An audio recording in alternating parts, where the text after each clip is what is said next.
Fala pessoal, aqui é Aposente Cedo, começando mais um Boteco Fire. Isso aqui é edição sem convidados, mas com muita gente boa aí na mesa. E o senhor IF também tá junto, né? Além de a gente boa. Então, começando aí pelo, pelo Gleison, Sapien Livre tá aqui com a gente. Fala aí, Gleison. Opa, fala aí, galera. Como assim sem convidado, cara? Eu sou convidado aqui desse boteco. Não me excluo como convidado, não. E convidado Pô, tu especial. participa de todos, cara. Tu não é mais convidado nada. Ah, mas eu sou convidado, pô. Você que é o host e o Thiago, o restante aqui é tudo convidado. Inclusive o senhor IF que vai falar agora aí com a gente. Fala aí, senhor IF. Senhor IF 365, tô vivo, o pessoal achou que tinha ido dessa para uma melhor, graças ao pessoal do Boteco Fire que fica espalhando a fofoca que o senhor IF estava doente e tal, é intriga da concorrência, mas estamos aqui de novo para participar do Boteco Fire. Tem mais um convidado aí, fala aí o último convidado. O executivo. Opa, fala pessoal, executivo investidor.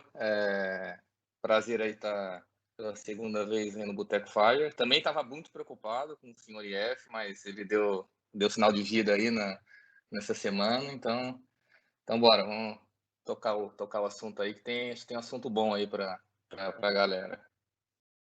Cara, e você vê como as coisas são, né? O executivo participou do último episódio e aí o cara, né, essa mania de executivo já chegou falando, não, a gente tem que colocar uma pauta definida no boteco, vamos fazer um workflow, um plano de carreira aqui no boteco, o cara que chegou organizando tudo e definiu que a pauta vai ser estratégia de retirada. Nunca teve pauta, sempre foi falar o que tivesse afim, né? Ouvir o convidado, aí o cara, não, tem que botar pauta, tem que organizar, então vamos a isso. Hoje a pauta do dia é falar estratégias de retirada, né? E o bacana, eu queria que tivesse mais gente participando também, né? O TR não pôde, acabou não dando notícia, o André lá do Viagem Lenta a gente chamou também, mas todo mundo que está aqui na mesa hoje já é Fire, né? Já vive de retirada majoritariamente, então vai ser bem interessante ouvir de 4 pessoas diferentes, e nós 4, né? A gente se conhece razoavelmente e sabe que cada um tem uma estratégia diferente e vive uma realidade diferente um do outro, né? Então acredito que tenha bastante coisa aí para falar. Então quem quiser começar aí da própria estratégia, fica à vontade. Eu acho que o senhor IF podia começar. Cara, Tá, vamos começar. A minha, basicamente, é o que eu vinha pregando no blog desde o começo, foi uma estratégia que, obviamente, a gente já começa a pensar nisso muito antes de atingir Fire. Pô, você vê o patrimônio crescendo, você fala, como é que eu vou remunerar isso aqui? Porque a gente sempre fica com aquele medo, com aquele receio de que, pô, se eu simplesmente começar a sacar dinheiro daqui, a gente esquece tudo, né? Que pode o patrimônio evoluir, continuar crescendo por si só, mas a gente esquece um pouco tudo isso e fica com aquele receio de sacar diretamente do principal. Então, eu com esse medo, eu criei uma estratégia desde o começo que seria realmente, literalmente, viver da renda do patrimônio. Então, eu acabei acumulando patrimônio e no finalzinho, conforme eu estava chegando próximo ao meu objetivo ali, de um número, né, que eu tinha criado para mim mesmo, que eu achava que poderia gerar renda, eu comecei a focar e também migrar a maior parte dos meus investimentos para ativos que são efetivamente geradores de renda constante, ou seja, aquilo que vai me pagar de forma previsível e constante. Nessa filosofia, eu acabei aplicando inicialmente em Tesouro Direto, com aquele PCA, né, que é o título da inflação, mais os juros, que pagavam cupons semestralmente, bastante em fundos imobiliários, bastante também em ações, e mais um imóvel que eu tinha que estava alugado e aquilo me gerava renda. Então, essa cesta de investimentos era o que me gerava renda todo mês. Obviamente, por exemplo, os títulos públicos pagavam semestralmente, mas aí eu tomava o cuidado de pegar aquele montante total e dividir por 6. Então, nos próximos 6 meses, eu espalhava, né, esses rendimentos para os próximos 6 meses e aí conseguia fazer uma matemática que era gerar uma renda mensal com tudo isso. Então, eu vivi por pelo menos o primeiro ano da minha independência financeira com base no que eu ganhava no mês anterior. Então, entrou lá 10 mil no mês anterior, eu vivia com aquilo. Entrou mais, eu sabia que eu podia relaxar mais um pouco. Entrou menos dinheiro, eu conseguia pelo menos dar uma apertada aí no orçamento. Então, esse foi o meu início, foi muito bom, eu vivia de maneira muito confortável, tanto materialmente, mas também psicologicamente, que era o mais importante, porque dava a impressão que eu não estava tirando nada do meu patrimônio, simplesmente meu patrimônio me pagando um salário todo mês, e era aquilo que eu estava acostumado, porque eu sempre fui empregado, né? Então eu sempre vivi em função do meu salário, tudo que entrava eu tentava gastar menos do que eu recebia, e aí eu continuei mais ou menos nessa linha, até a coisa começar a desandar um pouco, porque isso estava funcionando muito bem enquanto você está investindo no Brasil. A hora que você quer tirar esse patrimônio do Brasil, ou então ir para outras classes de ativos que não geram renda, aí começa a criar um problema, que por exemplo, criptoativos, eles não geram dividendos, né? Você não recebe nada, pode crescer lá 100%, 200%, 500%, só que você fala, pô, eu vou tirar daqui, mas será que agora isso vai cair lá na frente, ou vai continuar subindo? Então é uma matemática bastante difícil. Investimentos no exterior começa, se você seguir essa mesma filosofia de viver dos dividendos ou dos rendimentos, você vai cair num imposto, por exemplo, de 30% para o governo americano. Então já dá uma bela de uma mordida na sua renda, né? Então, conforme foram surgindo esses problemas, aí eu tive que adaptar a minha estratégia, que é o que eu estou tentando agora descobrir o que eu vou fazer. Eu estou num limbo, ainda vivendo da renda do que eu tenho aqui no Brasil, né? Que é dessa forma que eu expliquei para vocês antes, mas tentando fazer uma transição para viver de renda com investimentos lá fora, que aí a coisa é um pouquinho, ao meu ver, mais complicada e mais nebulosa, porque aí você tem que adivinhar o que vai acontecer, quanto é que eu consigo tirar todo mês. Então, atualmente eu estou nesse beco sem saída, ainda sem saber o que fazer. Maravilha, cara. Deixa eu voltar um pouquinho atrás aí. Você atinge sua independência financeira, mas você usou, quando você estava chegando aí nesse número, a regra dos 4%? Qual foi a base de cálculo que você usou para parar de trabalhar e começar a viver de renda? Eu queria só, tipo, chegar nesse entendimento, porque eu acho que todo mundo, quando resolveu parar mesmo, largar o emprego, largar o que fazia, de vez tem muito essa dúvida de qual o momento certo de parar. Você usou a regra dos 4%? Você usa ela ainda para fazer as retiradas? Como é que é isso? Não, na verdade, quando eu falei, ó, agora eu consigo parar, é quando minha renda ficou ali na média em 15 mil reais. Eu achava que 15 mil reais era o suficiente para eu viver. E aí eu fui trabalhando, acumulando, investindo, até eu ver que todo mês estava pingando aí, na média, 15 mil reais. Obviamente tem mês que vai mais, tem mês que vai menos, mas eu consegui ver que ali na média estava me rendendo aí 15 mil reais e mais um tantinho para eu fazer um reinvestimento para poder compensar a inflação ao longo do tempo. Então, a hora que foi chegando perto desse valor, que eu falei, pô, agora está pingando 15 mil reais, ainda dá para sobrar um pouquinho para reinvestir. Eu estimava que esse patrimônio seria em torno aí de 3 milhões de reais na época, então ficou perto disso, até superou na verdade, porque aí o rendimento, conforme a gente está vendo, está ficando cada vez mais difícil gerar renda, então ficou acima desses 3 milhões, mas na época estava mais ou menos nisso aí, 3 milhões e pouquinho, gerava aí uma renda de 15 mil. Então, meu foco sempre foi a renda. Falei, o dia que eu conseguir criar essa renda, é o dia que eu consigo parar. E conforme eu fui vendo que eu estava trabalhando e ainda estava pingando esses 15 mil todo mês, aí eu falei, ó, já dá para começar a pensar em parar, fazer uma projeção de quando é que eu consigo parar. E foi mais ou menos assim que aconteceu. Maravilha. Fala aí, Diegão, como é que foi o seu caso? Pô, não, na verdade, queria fazer mais uma pergunta para o seu IF. Aí hoje você tem alocação no exterior, tem alocação em cripto, né? Todo mundo sabe disso, que só fala em cripto, mas brincadeira à parte, hoje como é que está com esse percentual que você tem ainda alocado em ativo gerador de renda no Brasil? Tá dando para você ter uma renda para viver? E assim, qual é o percentual que você ainda mantém nesses ativos e o percentual que não está em ativo gerador de renda hoje? Cara, Eu perdi renda de várias formas, né? Eu perdi fazendo essa migração do que eu tinha aqui no Brasil, lá para o exterior, e eu perdi, por exemplo, a renda do meu aluguel.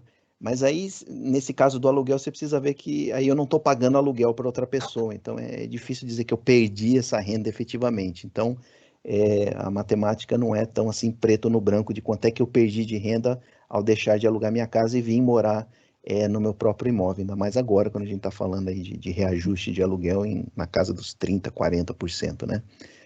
Então, essa foi uma parte. A outra parte, eu perdi essa renda que eu tinha, ela diminuiu bastante, conforme eu fui migrando para ativos lá fora, né, que não geram renda. E aí, o que aconteceu? Como eu tinha uma margem muito grande, já, pô, eu estava vivendo com 7 mil reais e tirando aí 16, 17 mil de renda. Então, tinha uma gordura muito grande, e essa gordura, de certa forma, foi consumida com essa migração que eu fiz para o exterior. Então, hoje eu continuo vivendo com a renda aqui do Brasil, ela despencou. Inclusive a senhora IF reclama, pô, porque eu pago aquela mesadinha para ela, né?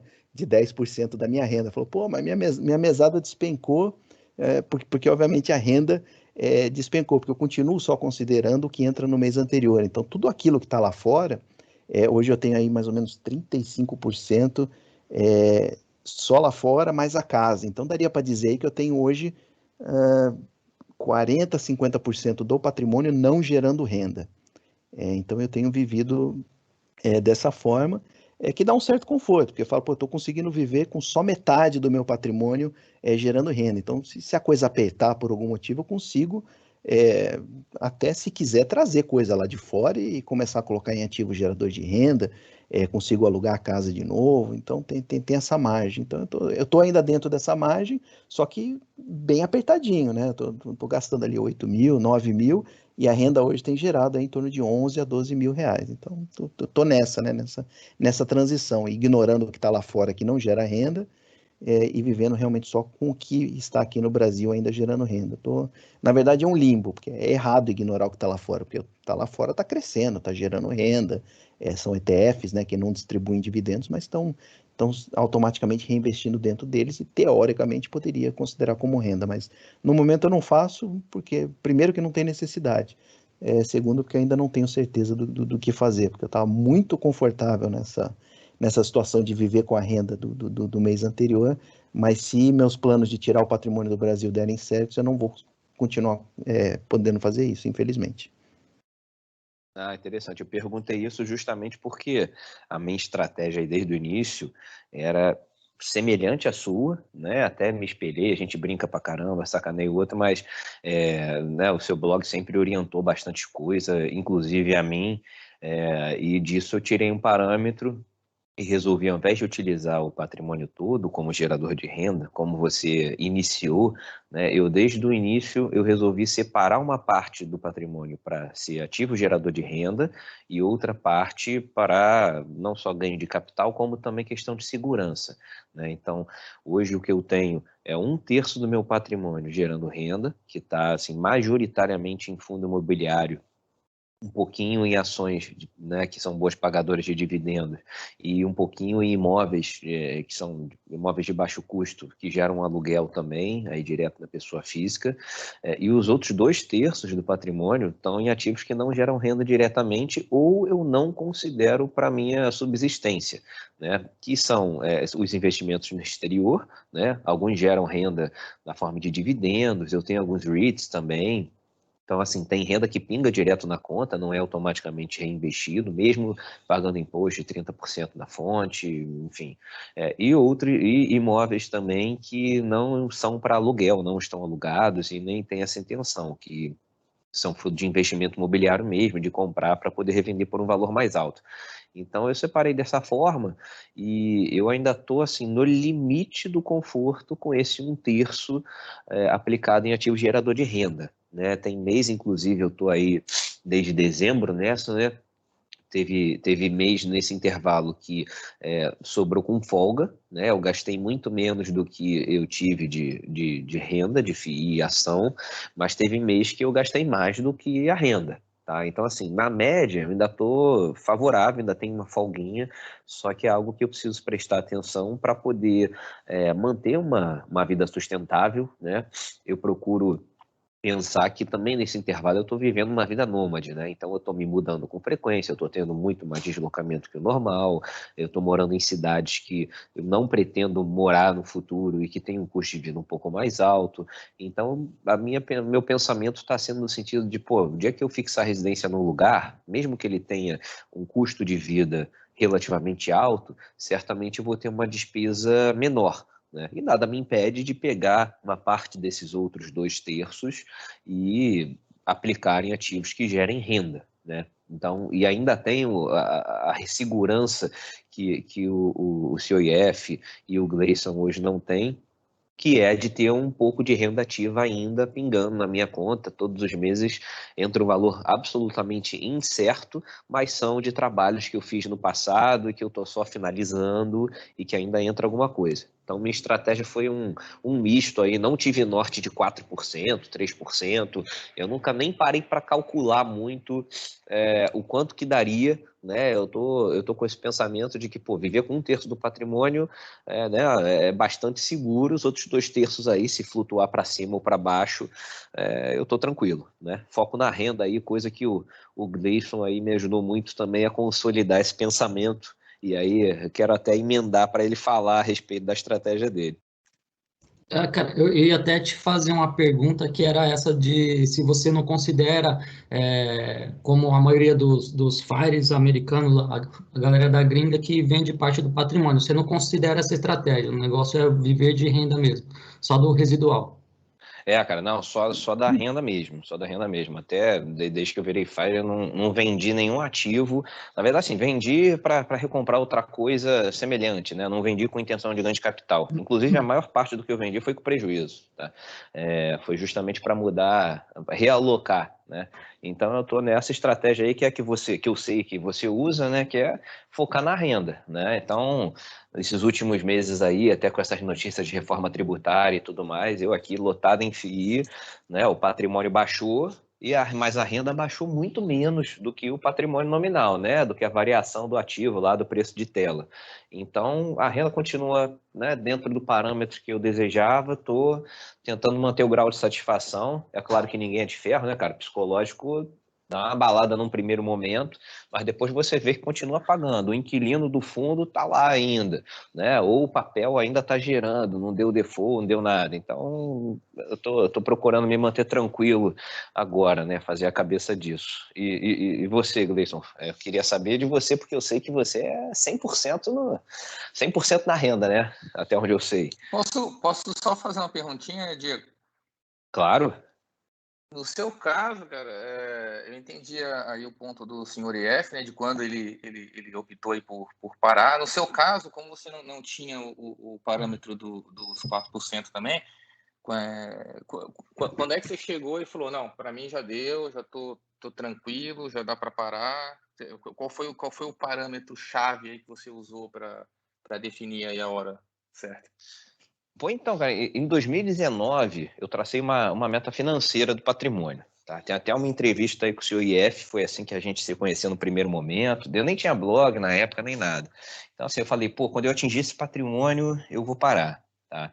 E aí, mais adiante, o tempo foi passando, assim, pouco tempo, né? Coisa de 1 ano e tal. Minha vida pessoal mudou bastante.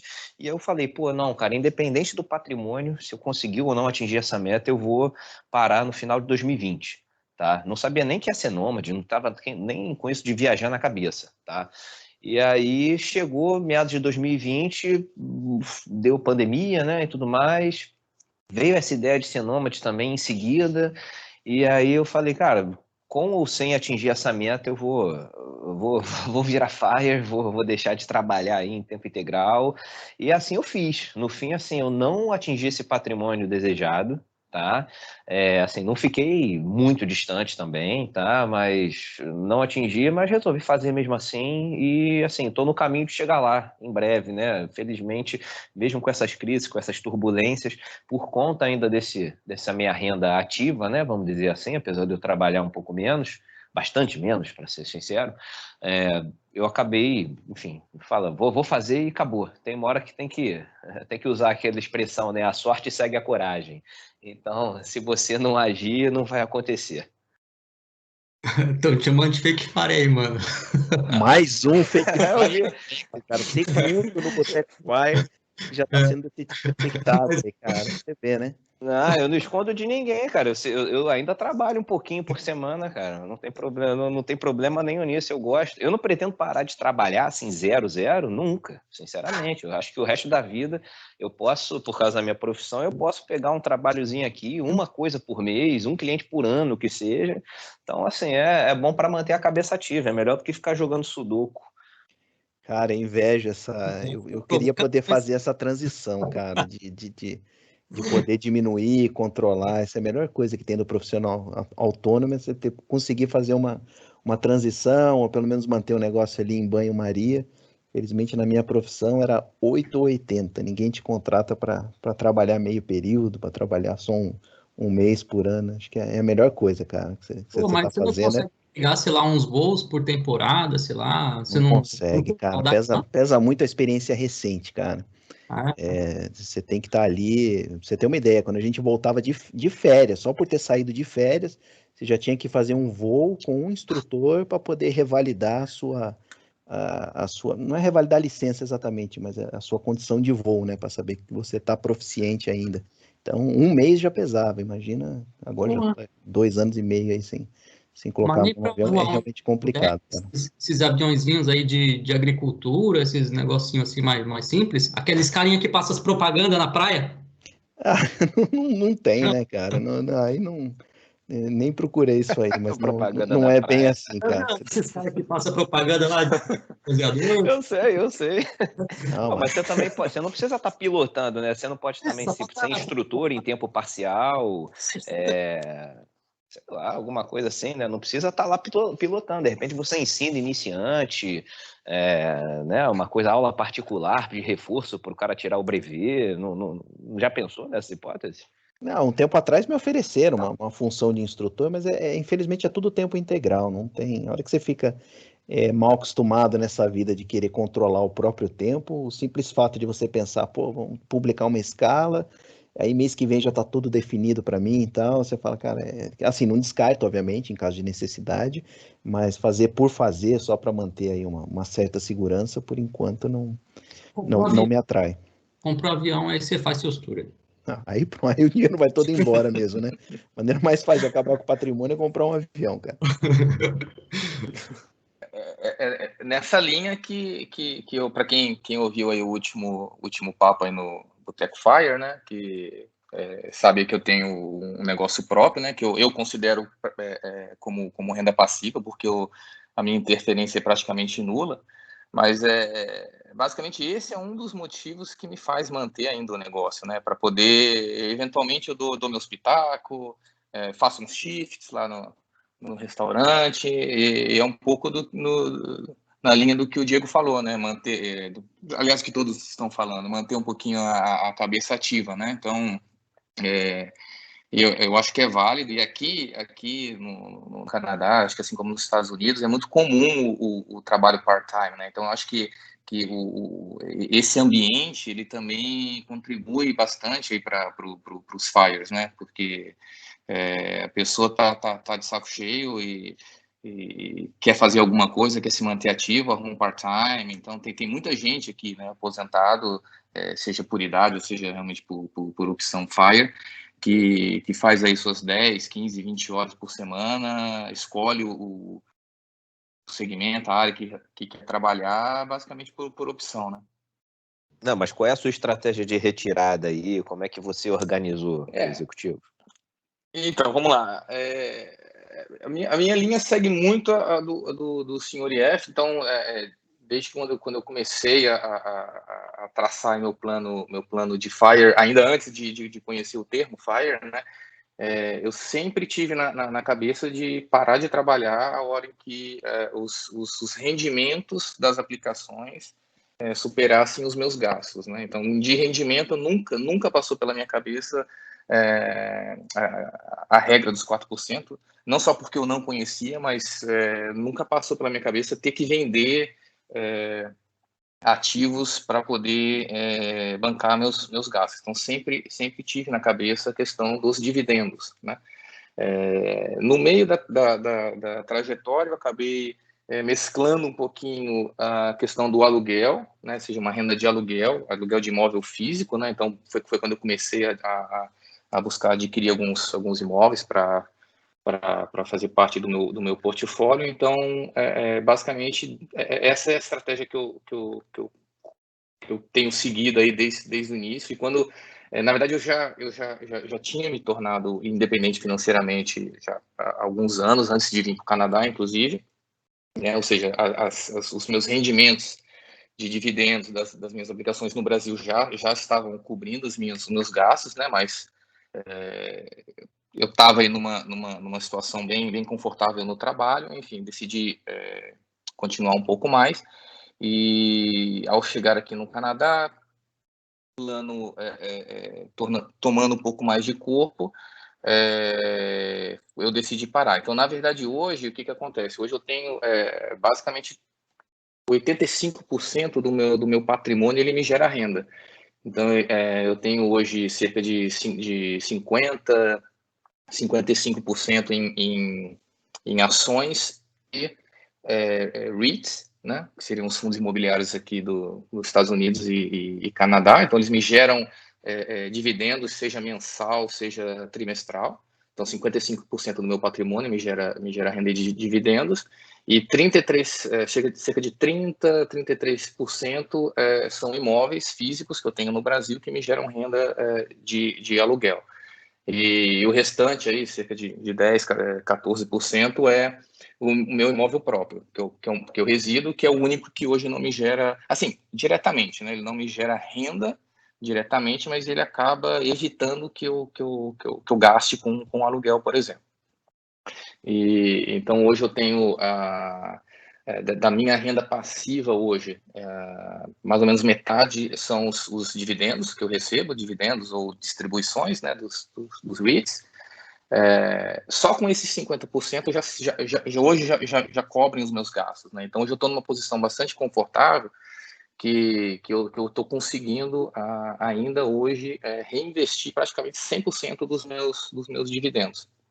Então, todo mês que eu recebo, automaticamente já são reaplicados, e hoje eu tenho vivido basicamente com a retirada da empresa, né? E o que eu recebo de aluguel, como eu recebo no Brasil, que é uma parte bem pequena, cerca de 15% de toda a minha renda passiva, eu recebo no Brasil, fica no Brasil. Então, tenho planos, obviamente, de passear, tirar umas férias grandes aí no Brasil, fazer uma viagem aí grande pelo Brasil. Então ele fica lá no Brasil,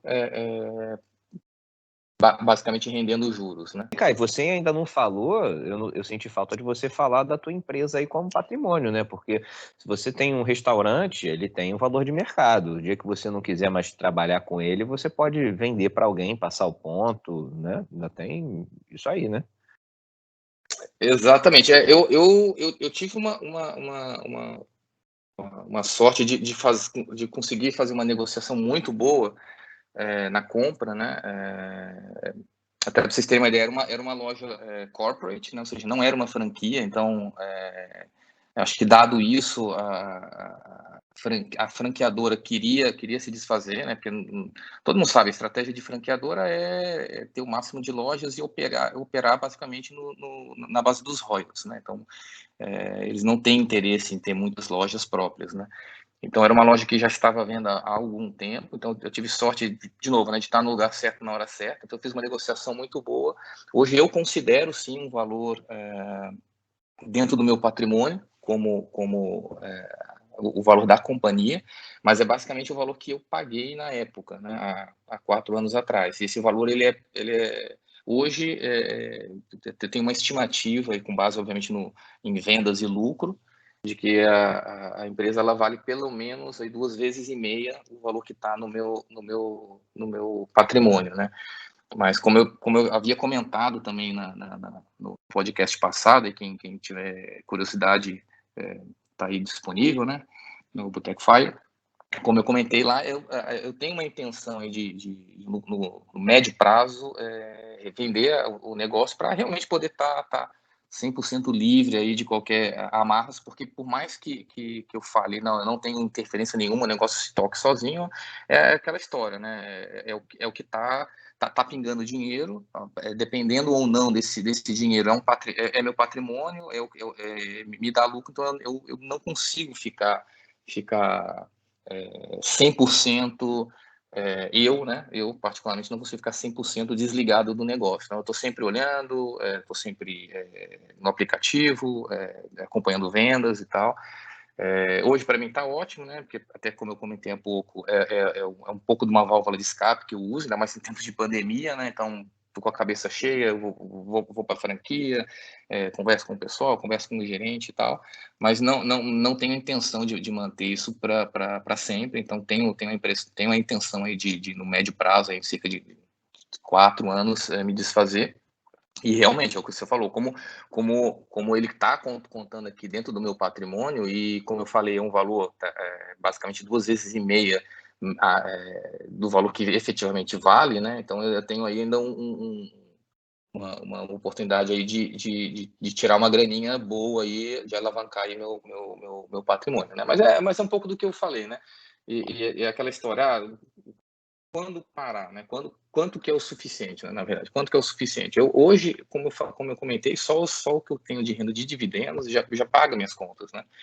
Então, não precisaria nem de imóvel de aluguel, nem de empresa, né? Então, hoje eu já não tenho tanto aquela ânsia de querer crescer o patrimônio, mas sim manter, obviamente, a geração de renda. Então, por isso que a minha estratégia eu tenho seguido, mesmo aí durante a pandemia, não tenho mudado a minha estratégia, fiz pequenas correções dentro do meu patrimônio, dois REITs que pararam de pagar contribuições mensais, né? Eu acabei me desfazendo e trocando por outros que eu já tinha na carteira, que eu acho que isso é importante, né? Então, assim, acho que independente da estratégia, a não ser que você invista 100% em ETF, né? Que aí você pode basicamente ligar o botãozinho aí de caguei. Eu acho que se você tem a estratégia de investir em ativos geradores de renda, seja FIIs, REITs, estoques, ações, enfim, eu acho que é importante você ter uma rotina assim de manter o olhar aí sobre esses ativos, porque a gente sabe que coisas ruins acontecem, né? Vide aí Petrobras nos últimos anos, enfim, e outros exemplos, grandes exemplos, GE, né? Quem sabe da GE aí que praticamente perdeu 90% do valor de mercado, enfim. Então, é uma coisa que eu mantenho aí, um olhar, né? Mas, enfim, hoje eu estou numa situação relativamente confortável. Você vê que a gente arrocha o gato mia, né? Começou falando que o negócio dele não tomava tempo nenhum, que é tranquilo, aí já terminou o discurso dizendo que vai vender no futuro para ficar livre da marra. Tô brincando, mas é legal, cara, legal a ideia, sim. Agora o Gleison aí pode falar ou alguém mais tem pergunta? Ninguém quer falar, então eu vou dizer. Então, eu estava observando, cara, o meu caso é diferente, assim, minha história, assim, minha vida é um pouco diferente de vocês três, vocês são 3 pessoas casadas, né? 3 caras que são casados. Eu acho que só você que tem filho, né, Diego? Mas eu sou um cara solteiro sem filhos, isso acaba me dando um pouco mais, eu acho que por fato de não ter dependentes, né? Um pouco mais acho que menos medo, né, de arriscar. E eu acho que, voltando um pouco atrás na minha história, foi meio que bem isso. Eu, na verdade, não deveria já estar FIRE, né? Eu teria que ter trabalhado. Eu usava muito a regra dos 4%, usava para ter como base, e eu tinha uma meta de renda que, pela regra, há 2 anos atrás, que foi quando eu larguei o emprego, eu não poderia ter largado. Mas pelo fato de eu ser solteiro e sem filhos e estar muito insatisfeito com o meu trabalho, com a vida que eu estava levando, eu fiz uns cálculos lá da vida que eu levava, porque eu tinha uma renda de emprego, né? Mas aquela renda servia para aportar, para fazer investimento. E eu falei, peraí, se eu não fizer mais investimento, o que tem me gerado agora consegue me bancar? E aí eu usei a regra dos 4% para ter um fundamento para largar o emprego. E como você tinha falado aí, Diego, eu uso muito a questão do foco na renda. Eu sou um fã do Décio Bazin, lá também do Barsi, né? Eu tinha empresas já, quase todo o meu patrimônio estava em empresa geradora de dividendo. E aí o que eu fui fazendo ao longo desses 2 anos foi migrando boa parte dessas empresas para FIIs, para fundos de investimento imobiliário. Eu já tinha uma boa parte já antes também, e eu só fui, na verdade, afinando esse patrimônio para gerar renda. E foi o que aconteceu. Hoje, basicamente, eu tenho 70% do meu patrimônio em FII e ações de dividendos, e o restante está aí alocado em empresa de crescimento. Quase tudo está em renda variável. Eu tenho um pouco de renda fixa, mas é só para reserva de oportunidade e de emergência também. Então, quando eu larguei o emprego há 2 anos atrás, eu tinha uma preocupação muito grande de conseguir me manter, né?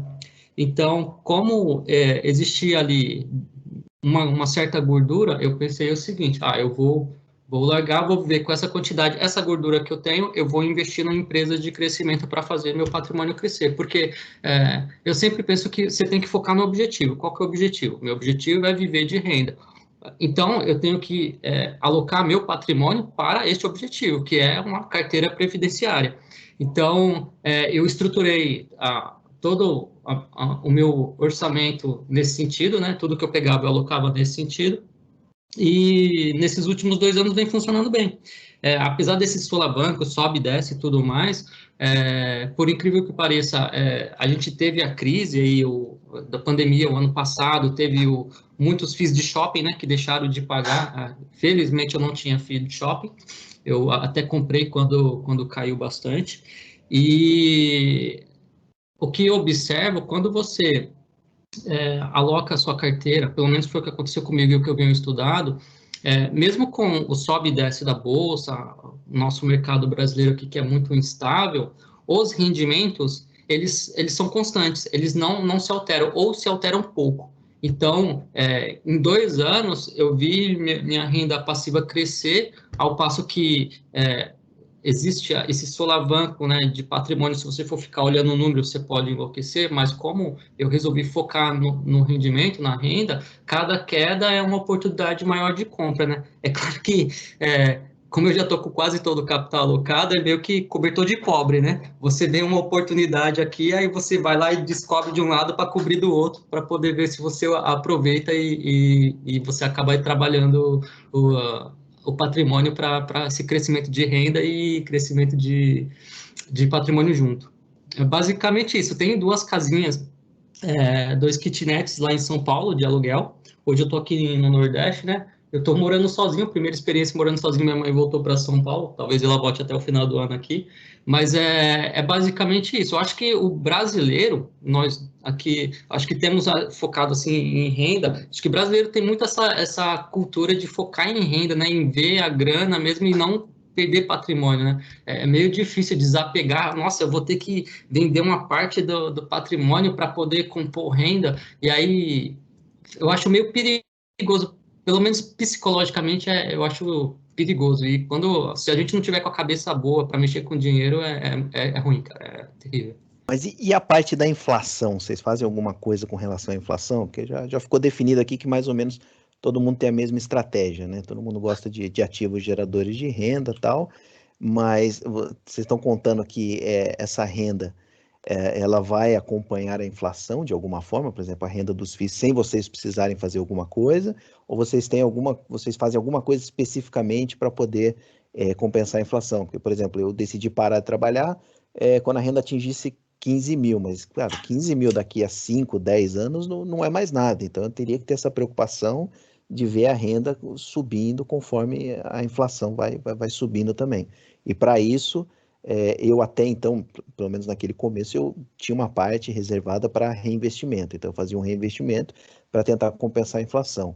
Hoje, como eu tenho aí quase 40% do meu patrimônio, vamos dizer assim, parado, né, em coisas que estão se reinvestindo automaticamente, eu parei com isso aí de eu fazer os investimentos. Eu estou considerando que aqueles 35%, 40% que estão parados estão se autoalimentando, vamos dizer assim. Então, não estou separando nada, mas até então eu estava fazendo isso. Vocês estão fazendo alguma coisa nesse sentido, preocupados com a inflação, de conseguir pelo menos manter o poder de compra dessa renda que foi conquistada? Essa é uma grande questão, cara. É uma preocupação aqui, principalmente aqui no Brasil, e a gente tem visto aí uma escalada de inflação altíssima agora no Brasil. Mas, assim, eu considero, obviamente, que não tem nada escrito em pedra. E aí a gente está aí correndo risco, né? Pele em jogo, literalmente. Os FIIs e as ações, geralmente, claro, se são bons FIIs e boas ações, eles vão se corrigir ao longo do tempo com a inflação. Obviamente que os ciclos imobiliários, eles não respondem aos ciclos inflacionários nem aos ciclos de juros, né? Porque tudo isso tem uma correlação, mas ela não são sincronizadas. Então, se você tem um FII que é de tijolo e você tem um rendimento aí, sei lá, 6, 7% ao ano, é natural que os contratos sejam corrigidos pela inflação, você não vai perder, teoricamente, a sua renda.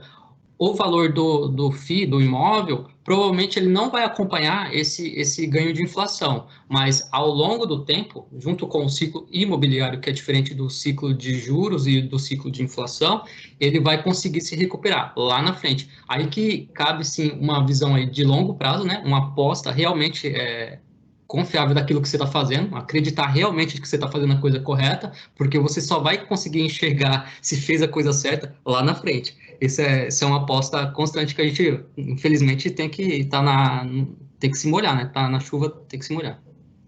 Eu concordo. Eu não uso nenhuma estratégia direta para recuperação de inflação, né? O que eu faço, eu também meio que me apoio aí nos REITs, que seriam os FIIs aqui, né? E nas ações, para que eles façam essa correção, e no fundo é isso que acontece, né?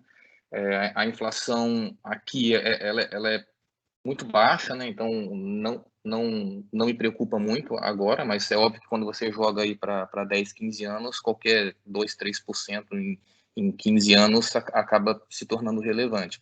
Mas no meu caso especificamente, tem uma gordura bem grande para queimar, então dado que eu uso hoje apenas 50% da minha renda passiva para cobrir meus gastos, e eu espero que meus gastos eles caiam aí relativamente assim, razoavelmente nos próximos 15 anos, porque hoje eu pago o meu mortgage, pago o financiamento da minha casa, que é um valor bem relevante, praticamente quase metade dos meus gastos hoje é referente à parcela da minha casa, né, que não é um gasto que não vai ficar para sempre. Então, ou seja, hoje eu uso 50% dos meus ganhos passivos para cobrir meus gastos, e no futuro meus gastos já vão se reduzir meio que automaticamente, né? Então, enfim, essa é a tranquilidade que eu tenho de que a inflação não vai corroer o meu poder de compra. Eu aqui, por conta da inflação, como eu falei, né, eu vivo com a renda de 1/3 do patrimônio. Então, uma matemática simples, eu poderia ter uma renda de 3 vezes o que eu gasto hoje, né? Então, assim, além de ter uma gordura boa, ao contrário do executivo, né? Por isso que não tem fórmula definida para cada um é cada um. Ele prevê ter gastos menores, eu prevejo ter gastos maiores no futuro. Eu não digo só com relação à idade, né? Muita gente se preocupa com o plano de saúde e tudo mais. Depois chega um patamar, né, que o idoso passa a sair menos, a fazer menos coisas. Então, pode ser que mesmo depois de alguma idade, seus gastos voltem a cair, né, mesmo que cresçam no período. Eu acredito que vai crescer porque eu tenho filha, né? Aí tem questão de escola, de cursinho daqui, atividade extracurricular do outro lado. Então, eu acredito que meus gastos venham a subir, e esses 2/3 que eu não uso de renda hoje são esse meu bote salva-vidas, né? E parte desse investimento eu tenho coisa em IPCA mais alguma coisa. Tem alguns prefixados também, que né, pode ser bom, pode ser ruim. Aí, falando nela, tá aqui no fundo, ó, quem tá ouvindo. Então, assim, é bom, despertou aqui. Eu costumo gravar no horário que ela tá dormindo, mas acordou, mas já melhora. Mas eu não vejo por que a gente se preocupar tanto com a inflação se você tem um pouquinho de margem aí para poder, né, queimar, né? Agora, um ponto que eu achei interessante também, né, que nós 4 aqui falamos, no fim, uma coisa que o pessoal fala muito na comunidade FIRE, né, e é de imóvel físico, né? Até a gente entrevistou o Ivan Tonon há um tempo atrás, tive o prazer de tomar um chopp com ele essa semana, estou aqui em Santa Catarina agora. Imóvel físico, muita gente fala, não, é furado, não sei o quê, mas no fim aqui nós 4 temos imóveis físicos, né? Seja para renda ou não, né? O senhor IF mora no imóvel dele, né? O executivo falou que tem aí mais de um imóvel físico no Brasil, além do que ele mora no Canadá. O Gleison tem 2 imóveis físicos que geram renda, né? E eu também tenho 2 imóveis físicos que geram renda e mais o gigante capital aqui que eu utilizo. Então, não sei se é uma coisa cultural do brasileiro, né? Ou se é simplesmente aquele negócio de falar, pô, pelo menos se tudo der errado, eu vou ter um canto para cair, vou ter um teto para poder dormir. Eu achei curioso nós 4 estarmos enquadrados aí nessa situação. E muita gente não contabiliza, né, o próprio imóvel como patrimônio, apesar do contraponto que o próprio senhor IF falou, né? Pô, hoje eu não tenho renda do meu imóvel, mas eu também não pago aluguel para ninguém. Então, meio que fica no 0 a 0 desse ponto, né? Eu só achei curiosa essa observação aí para poder fazer. É interessante mesmo, cara, porque se você fosse me perguntar hoje, eu não teria feito investimento em imóvel, não, cara. Mas já que tá aí, eu acho que eu também não venderia, também não venderia, não, porque acaba pingando uma grana ali que teoricamente está bem segura, né? Cara, é diversificação de renda também, porque alguém consegue pensar alguma coisa fora da caixinha, porque a gente aqui parece que investe tudo na mesma coisa. Um tem imóvel, tem FIIs, REITs, dividendos. Então, fora essa renda parcialmente ativa aí que tem do executivo investidor e do Diego, que trabalha um pouquinho, vocês conseguem pensar em mais alguma coisa que gere renda passiva? Porque para mim é um ambiente limitado, né? Não tem tantas opções assim para gerar renda. Alguém tem alguma coisa diferente que...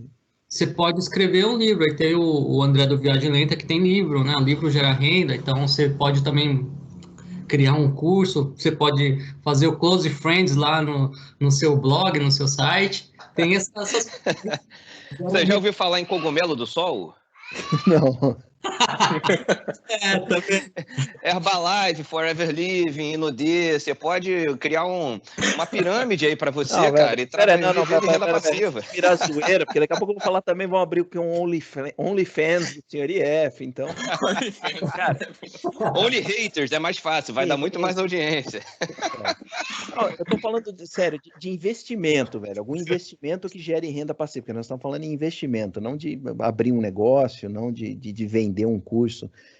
Investimento, que você coloca grana, vou colocar grana aqui para receber retorno. Não tem tanta coisa assim fora do escopo que a gente investe, né? Cara, até tem, né? O negócio é querer tomar risco, né? Tem gente que... Eu mesmo tenho um pouquinho lá em FIP, né? Que é FIP de infraestrutura, que já não é nem fundo imobiliário, também não é debenture, é um negócio direcionado a isso. Há um tempo atrás, deu uma explosão aí de aplicativo e de coisa que eu lembro do que é Biva, que chama, né? Que é você emprestar dinheiro para pequenos empreendedores, né? A uma taxa mais alta que de mercado, mas também sem burocracia. Então, você acaba virando meio que um sócio investidor de pequenas empresas. Cara, tem bastante coisa ao alcance de um botão. A questão é seu apetite de risco para isso, né?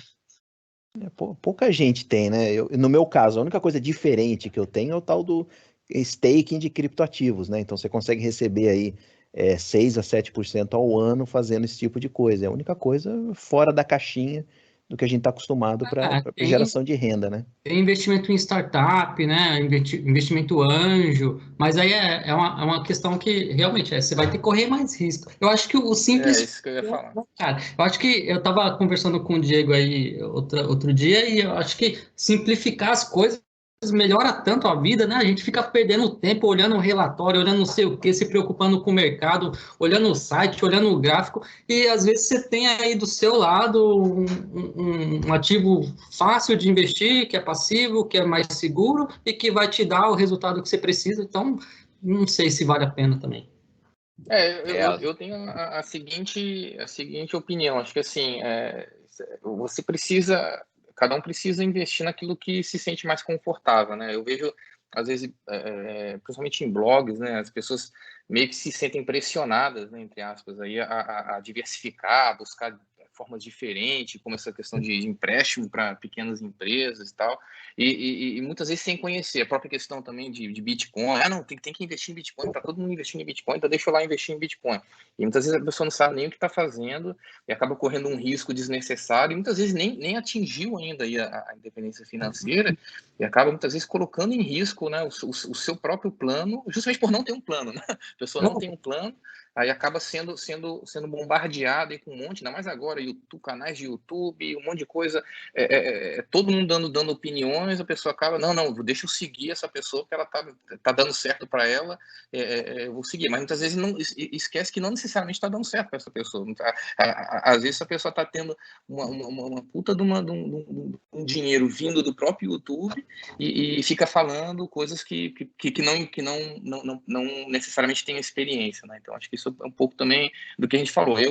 Eu sou da seguinte opinião, né? Manter simples, ficar confortável, né? Porque também não quero ficar aqui curtindo, né, uma vida FIRE e arrancando meus cabelos cada vez que o mercado ou algum ativo que eu tenha investido despenca ou sobe, né? Então, acho que é um pouco disso. Cada um tem que se sentir confortável e, de novo, né, ter a consciência do que está investindo, né? Não simplesmente seguir a onda, né? Eu acho interessante, cara, você me fez lembrar, eu gosto muito daquele André Bona, o Cerbasi também, essa galera das antigas aí, né, antes dos youtubers aí, muita gente mais nova que a gente dando pitaco, né, e eu lembro de uma ocasião aí que o André Bona falou num vídeo, o cara tá no mercado aí há muitos anos, né, falando, olha, teve um cliente meu aqui que eu fiz planejamento financeiro, ele falou, olha, eu tenho um apetite de risco pequeno, tá, ele já era independente financeiramente, ele falou, olha, eu quero alguma coisa aí que dê no máximo 120% do CDI. E aí o Bona chegou e falou, cara, não, tudo bem, pode deixar. E aí ele, por conta dele, colocou num fundo, fez algum investimento, não convém agora, que deu 130% do CDI. E o cliente dele, e ele foi apresentar para o cliente, falou depois de 6 meses, tá aqui, botei seu dinheiro nisso aqui, acabou rendendo até mais do que você planejava. E ele tomou um esporro, né? O Bona tomou um esporro do cliente e falou, vem cá, se você botou numa coisa que deu 130, você assumiu por sua conta, né, com o meu dinheiro, um risco que eu não estava a fim de correr. Eu entendo, quando eu falei para você até 120, é porque eu quero até 120. Então, assim, é curioso, é uma coisa que eu venho tentando entranhar na minha mente também. Depois que você chega na IF, né, você tomar riscos desnecessários só para tentar bater o mercado, ter um rendimento a mais, pode ser uma atitude ruim, pode ser uma atitude estúpida às vezes, né? Então, né, é muito curioso isso. A gente não pensa, né, ficar naquela de que sempre querer ganhar mais e aumentar o patrimônio, mas você não vê o risco que está do outro lado, na outra ponta do negócio, né? Então, eu acho que quanto mais a gente tem uma estabilidade financeira, menos tem que ficar atrás do pote de ouro, da fórmula mágica, da grande tacada, né? Então é só esse episódio aí que eu queria contar que eu achei, me fez lembrar. Realmente não tem por que procurar o botão que você vai fazer um negócio diferentão e ganhar a mais ou a menos. É que eu acho que a gente é medroso, né, cara? A gente chega num estágio, né, e aí chegou, aí, então, agora é hora de curtir, mas a gente pensa no amanhã, puta, e se amanhã não tiver o que eu tenho hoje, eu preciso trabalhar, eu fazer algo diferente para que esse patrimônio se mantenha, se perpetue, e aí é meio que uma bola de neve, né? Você vai rolando e nunca acaba, né? Vai crescendo e tudo mais. Aproveitando esse ensejo, eu queria perguntar para vocês aí, e o plano B? Qual que é o plano B? Existe plano B no caso aí de vocês? Caso, sei lá, o senhor IF aí não dê certo aí, aqui a coisa desande, lá no exterior o rendimento não chega a ser o que é, e aí, volta para o mercado? Como é que faz? Cara, eu já tô no meu plano B, né? Meu plano A não era ter dado certo essa de eu ter investido aqui no Brasil e conseguir viver só dos rendimentos daqui e não morando no Brasil. Ideia hoje que eu acho absolutamente maluca, né? Mas na época fazia sentido. Então hoje eu já estou no meu plano B, que é limitar o meu padrão de vida à realidade dos meus investimentos aqui no Brasil. Então esse já é o plano B. Obviamente a gente vai pensando num plano C, que hoje é conseguir diversificar mais fora, gerar renda lá fora um pouquinho em moeda forte, caso continue piorando, e vai plano D, E, F, G até o Z, que obviamente não tem como descartar voltar a trabalhar, né? Então, em último caso, a gente se requalifica de novo. O meu grande medo é isso estourar muito lá na frente, porque aí ficaria extremamente difícil eu voltar. Hoje já não está fácil, né?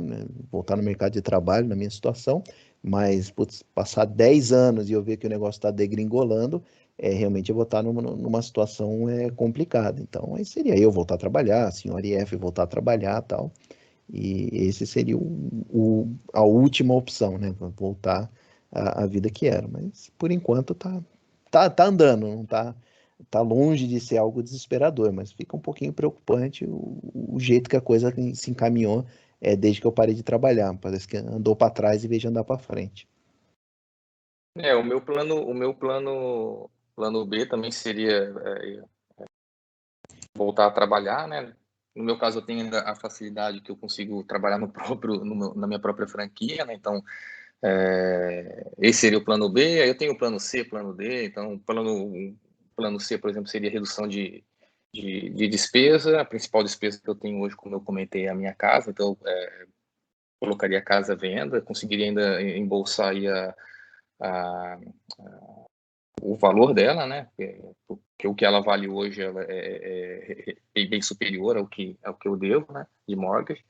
E aí um plano D ainda seria, assim, se tudo der errado, volta para o Brasil, mantendo o rendimento aqui, né? Porque por menor que seja o investimento aqui, os rendimentos aqui no Brasil, isso valeria aí, pelo menos 5 vezes mais, né? E no caso de uma crise geral, provavelmente ainda mais do que 5 vezes. Mas tem assim algumas é importante também, né? É importante a gente não ser só otimista. Ser muito pessimista eu acho que é ruim, mas também ser muito otimista também é ruim, porque você pode ser pego no contraponto, né? De que a gente sabe, crises acontecem, tá aí o Covid, que quem poderia adivinhar que isso tomaria essa proporção, né? Então, acho que você está preparado tanto para notícias extremamente positivas, como para notícias extremamente negativas, eu acho que é muito importante. Você está sempre preparado. Cara, o meu plano B aqui é flexibilidade de gastos, é diminuir o custo de vida. Hoje já está meio entranhada assim, essa questão de gastar o suficiente, tanto para aproveitar quanto para poder limitar determinada despesa, né? Então, o primeiro passo seria começar a botar na planilha de novo cada centavinho, e se mesmo assim não der certo, abaixar o custo de vida, nem que isso signifique aí mudar para ficar em alguma cidade menos cara, enfim, com despesas menores. É bacana essa vida nômade aqui pelo Brasil, que eu estou vendo, tem muitas realidades, né? Não só no mundo, como dentro do próprio Brasil. Realidades e custos também. Então, o que não significa perda de qualidade, muitas vezes. Então, o plano B é diminuir, controlar melhor as despesas, que hoje não estão tão, né, na base da planilha.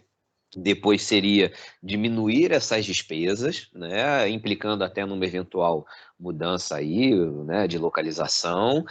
E se mesmo assim não der certo, o último plano, na verdade, seria aumentar a carga de trabalho de novo, mas pô, não seria um problema, né? Não seria um problema, mas realmente seria a última coisa que eu gostaria de fazer, porque, né, todos nós aqui estamos usufruindo um planejamento que foi feito, né, meticulosamente, e né, saber que frustrou e você ter que voltar para o trabalho, para a ativa, eu considero como se fosse o pior dos cenários, não por odiar o trabalho, igual era o caso do senhor IF.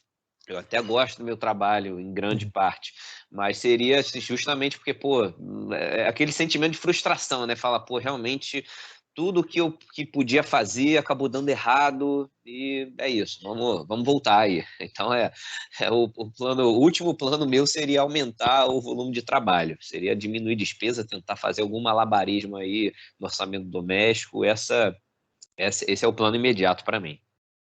No meu caso, acho que vai bem na mesma linha que a sua, Diego. Inicialmente seria reduzir gasto, né? Apesar de que eu já tenho uma vida simples, mas eu venho aumentando meus gastos ao longo dos meses aí, venho me dando alguns luxos que eu sei que eu posso cortar se for necessário, né? E aí, eu acho que o último dos casos é voltar a trabalhar. Obviamente que eu odiaria voltar para o mundo corporativo, mas eu tentaria fazer algum freela aí, porque, bom, qualquer freela que eu venha fazer já é renda, como a renda passiva não vai zerar, eu sei que não vai zerar, mesmo que aconteça, sei lá, apocalipse zumbi, eu acho que é muito difícil zerar a renda, alguma coisa vai pingar. Então, seria só para complementar. Então, eu me sinto confortável de não precisar voltar a fazer o que eu fazia. Fazia evento médico e era extremamente estressante, não gostava de fazer e não quero fazer.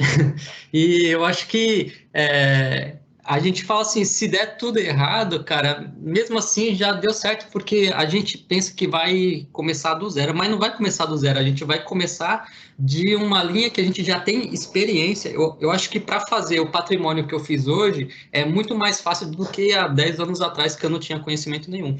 Então, eu me sinto ainda confortável, mesmo com todo esse monte de má notícia que a gente está tendo, pandemia, e o governo jogando contra todo mundo, e dólar subindo, combustível, caramba, 4 acontecendo, mesmo assim eu ainda mantenho uma posição otimista. Eu acho que se um dia eu depender de governo, de quem quer que seja, para manter meu padrão de vida, minha vida, meu destino em si, né? Então tem que parar e voltar a depender dos outros. Então, eu não quero que isso aconteça. Então eu ainda acho que, inicialmente, plano B, reduzir renda, e se a segunda gerar alguma outra fonte de renda trabalhando mesmo. E o que também não se descarta, porque em algum momento, de repente, tô aqui em casa de boa e falar, meu, chega, agora eu quero fazer alguma coisa para ganhar dinheiro. Pronto, eu vou e faço, né? Acho que esse negócio de ficar rotulando, a gente fica brincando, né? Fake fire, não sei o quê, mas, meu, a gente é livre, né? Para fazer, para trabalhar, para ter renda ou gerar renda passiva, o que quer que seja, a gente muda a cabeça, né, cara? E às vezes a gente muda por algum evento que é benéfico, às vezes por uma coisa que é ruim, mas acontece. Não, e nenhum de nós 4 aqui temos pensão, aposentadoria, uma fonte de renda aí, né, nos Estados Unidos, no Canadá, chama annuity, né? Então, assim, nenhum de nós temos isso e estamos vivendo, né? Estamos vivendo o sonho aí construído. Agora a gente já está aí com mais de 1 hora de episódio. Acredito que o pessoal já deve estar um pouquinho saturado, mas para premiar quem escutou até agora, queria fechar com chave de ouro. Vamos armar o ringue aqui, vai soar o sino Lá e vem. vamos armar Já o ringue. sei o que é, já sei. Se o IF passou 2 anos reclamando que não vende o imóvel, que nunca ninguém fez proposta nem decente para comprar o imóvel, não sei o que, e aparece o executivo investidor, que quem ouviu o episódio passado sabe que ele foi o último inquilino do senhor IF, e me manda um print dizendo aqui, ó, olá, senhor IF, gostaria de comprar o seu imóvel. Por favor, me fale por quanto você venderia, não sei o que. Então, cai a máscara do senhor IF 365. Eu quero saber que história foi essa. Cara, e vocês receberam o e-mail da resposta, né? Eu falei, pô, vamos sim, já vamos marcar, que eu vou estar no Brasil no final do ano, já me manda uma proposta para eu analisar. Nunca mais ouvi falar, cara. O cara fechou a conta aqui do bar, foi lá pro Canadá e nunca mais, cara. Caiu no spam teu e-mail. Só o dele chegou para você, é isso? Tava com vírus o computador, ele não viu, não sei, cara.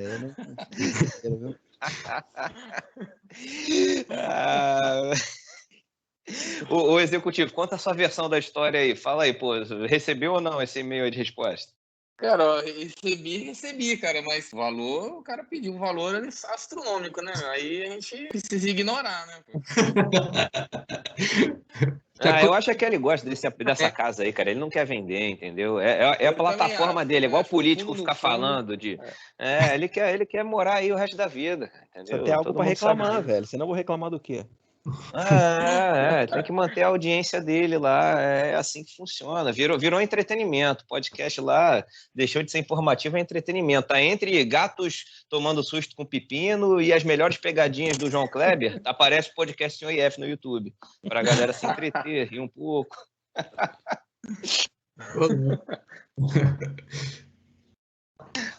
Mas é isso, alguém mais aí tem consideração aí? Senão a gente fecha a conta aqui.